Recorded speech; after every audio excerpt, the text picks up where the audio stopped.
Oi, pessoal, tudo bem com vocês? Bom, conforme combinado, estou aqui novamente para gravar uma nova videoaula para facilitar esse nosso contato e esse processo de aprendizagem.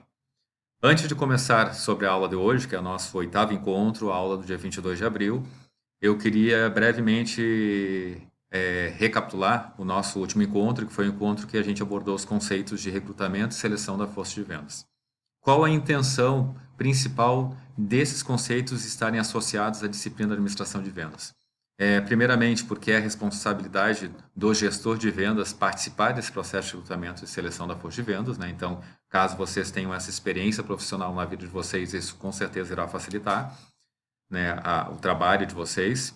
E também para que vocês pudessem rever, né, a importância de conhecer esse processo, de conhecer alguns procedimentos, como nós falamos do tradicional chá, né, que é aquele perfil, né, onde traz para a gente o perfil com os nossos conhecimentos, as nossas habilidades, as nossas atitudes, e que vocês também pudessem novamente ter conhecimento sobre algumas técnicas e testes que podem ser utilizados, uma ou mais, né, nesse processo de seleção de colaboradores para trabalhar na equipe de vendas de uma organização.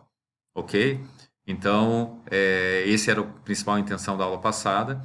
E a partir da aula de hoje, então, depois de a gente ter visto o recrutamento e seleção, depois de a gente ter falado sobre como é que ocorre o processo de vendas e as suas respectivas fases, né? Depois de nós termos conversado sobre esse sistema de vendas, né, que inclui os intermediários, ou seja, desde uma empresa até distribuidores, atacadistas, varejistas, todos esses intermediários são importantes para que o produto possa chegar, né, ou o serviço possa chegar ao consumidor final. A partir da aula de hoje, então, a gente começa a falar sobre essa organização, então, da força de vendas. Ah, mas o que é essa organização da força de vendas, professor? Bom, eu poderia talvez começar essa aula de hoje fazendo alguns questionamentos iniciais para provocar uma reflexão em vocês. Como, por exemplo, imagine vocês que vocês estão abrindo uma empresa, né? Essa empresa começa a ter um certo fluxo de movimento grande e vocês precisam qualificar o atendimento aos clientes e por conta disso vocês chegam naquele dilema assim, bom, preciso contratar vendedores, né? Preciso dessa ajuda dentro da minha empresa. E aí, qual a quantidade de vendedores que eu contrato? Bom, a aula de hoje sobre a organização da força de vendas ajuda a resolver um pouco sobre esses dilemas que é comum que as empresas convivam. Uma outra questão que eu poderia fazer para vocês assim, puxa, a minha loja ela é muito grande, eu tenho uma empresa com vários setores aqui de vendas, né? Vendas de vários tipos de produtos que estão organizados por áreas, né?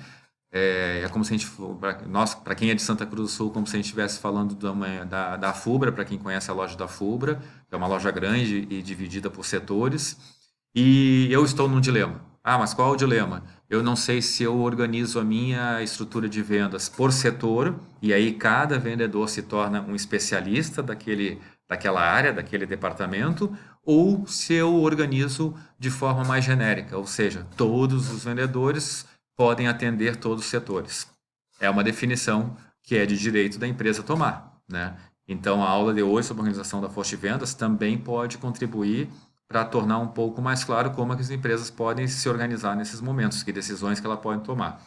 E por fim, né, gente, uma última questão só para a gente poder entrar no tema de hoje.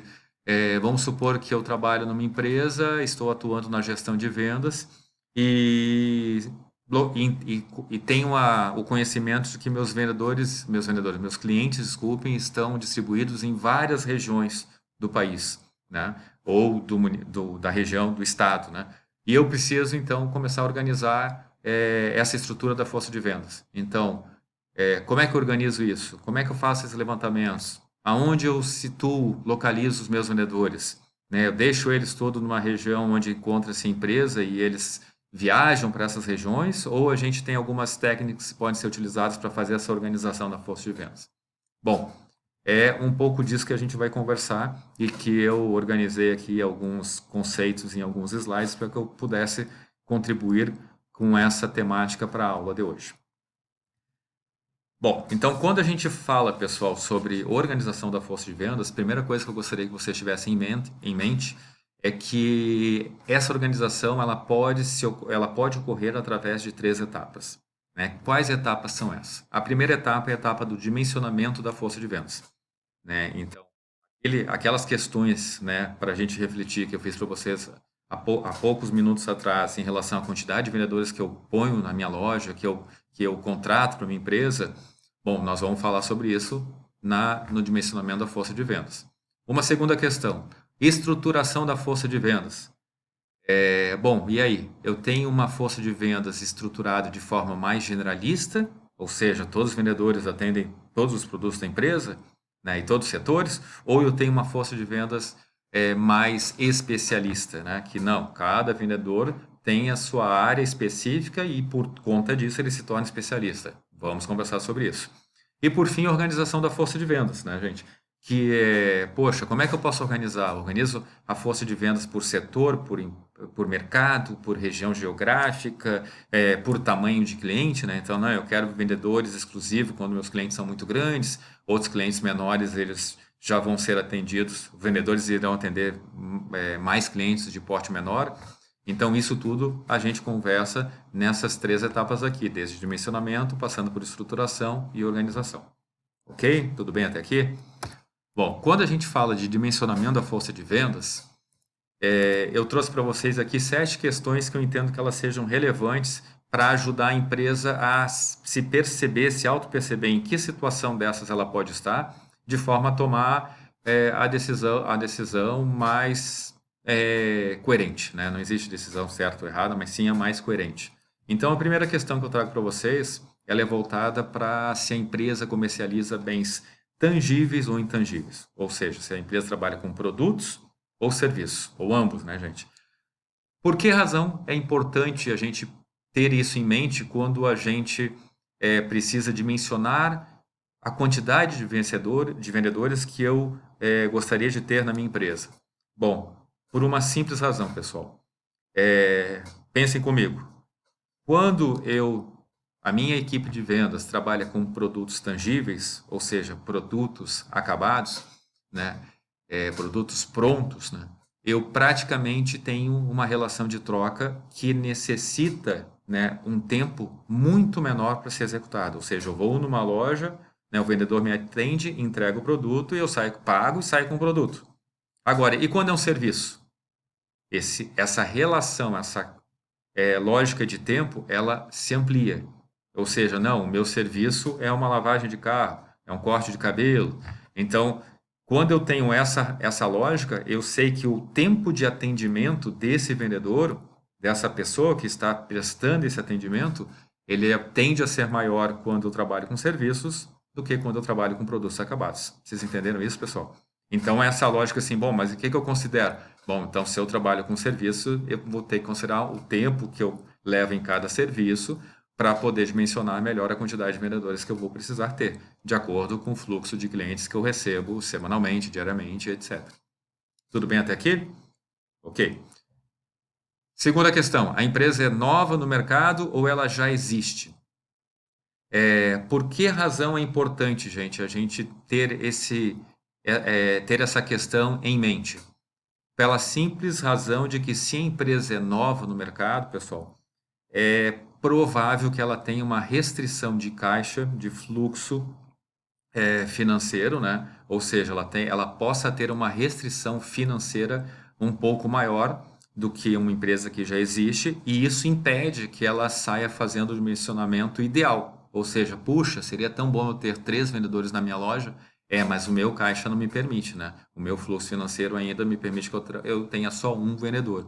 Bom, aí essa questão é importante porque não adianta a gente usar a teoria para dimensionar, tá? Se eu não tenho o respaldo, o suporte de um fluxo de caixa da empresa consistente para que eu possa fazer a remuneração desses vendedores mensalmente. Ok? Terceira questão. A venda será direta ou utilizará os canais de distribuição? Lembra quando a gente falou nas aulas anteriores sobre venda direta e venda indireta? Então, a venda direta eu não utilizo os intermediários, ou seja, eu vendo direto para o meu cliente, né, final. A venda indireta não, eu uso meus intermediários, ou seja, eu não vendo direto para o meu cliente final. Quem vende são os atacadistas, os distribuidores, os varejistas, né? Então, qual a diferença nisso quando a gente pensa no tamanho da força de vendas? É simples assim, né, pessoal? Se eu busco fazer um atendimento direto a todos os meus clientes, né, o que que vai acontecer? Eu preciso ter uma força de vendas maior. Veja um exemplo de uma empresa como a Natura, que opta em fazer uma venda direta, né, por mais que tenha algumas revendedoras, mas ela está muito próxima do consumidor final, então ela tem um exército, né, de consultoras para poder fazer esse atendimento. Agora, existem outras indústrias que contam que com os vendedores de seus distribuidores, então ela pode ter um número menor de vendedores. Ok? Próxima questão: qual a quantidade de clientes, né, que a empresa tem? Bom, por que que isso é importante? Porque isso é lógico, né, gente? Quanto mais clientes, né, maior a quantidade de vendedores que eu vou precisar para poder prestar um atendimento a esses clientes. Quinta questão: no mercado-alvo da empresa, os clientes estão localizados centralizados ou pulverizados? Então, tem um pouco em relação à questão anterior que eu trouxe para vocês assim: aonde geograficamente estão localizados meus clientes? Ah, minha empresa está em Porto Alegre, meus clientes estão todos em Porto Alegre. É uma situação. Eu levo menos tempo de deslocamento para atendê-los. Não, meus clientes estão em Porto Alegre, em Novo Hamburgo, em Caxias, em Santa Cruz do Sul e em Uruguaiana. Bom, logicamente, se eu faço um atendimento externo, né, vendas externas, e preciso atendê-los, eu levo mais tempo de deslocamento, eu preciso de mais vendedores nessa minha estrutura para poder atendê-los. Perfeito, pessoal? Quase chegando então aqui à sexta e sétima questão. Sexta questão: o potencial dos clientes é equitativo ou estão distribuídos dentro de uma curva ABC? O que quer dizer isso? A curva ABC, gente, é clientes de porte maiores e clientes de portes médios, clientes de portes menores. Então, cliente curva A é um cliente de grande porte, curva B, médio porte, curva C, pequeno porte. Bom, como é que eu organizo isso? Né? Então, eu preciso saber se a minha empresa tem um número mais concentrado de clientes de grande porte e poucos clientes de médio e pequeno porte, ou se são inúmeros clientes pequenos e de médio porte e poucos clientes de grande porte, para eu poder organizar qual é o tamanho ideal de estrutura de vendedores que eu necessito para dar um atendimento condizente e equitativo para todos os clientes. E por fim, gente, a sétima questão é: a venda é técnica ou não? Por qual razão, gente? Porque, da mesma forma da lógica de serviço, quando eu tenho uma venda técnica, que, por exemplo, exige demonstração, exige instalação, eu vou levar mais tempo de atendimento do que quando a minha venda não é técnica, entregar um produto pronto a um cliente que entrou na minha empresa. Então, por essa lógica, de acordo com o meu número de clientes e se a venda for técnica, eu vou ter a tendência de ter uma necessidade de um dimensionamento maior de vendedores quando a venda é técnica do que quando ela não é. Ok? Ficou claro isso para vocês, essas 7 questões? São 7 questões assim que ajudam as empresas a se verem, né, nessas situações e a partir daí tomarem suas decisões em relação à quantidade de vendedores, ao dimensionamento total da força de vendas que eles precisam. Ok, pessoal? Então, no próximo vídeo, né, eu vou estar passando para vocês 3 métodos em relação ao dimensionamento da força de vendas. Tá bom? Nos vemos em breve.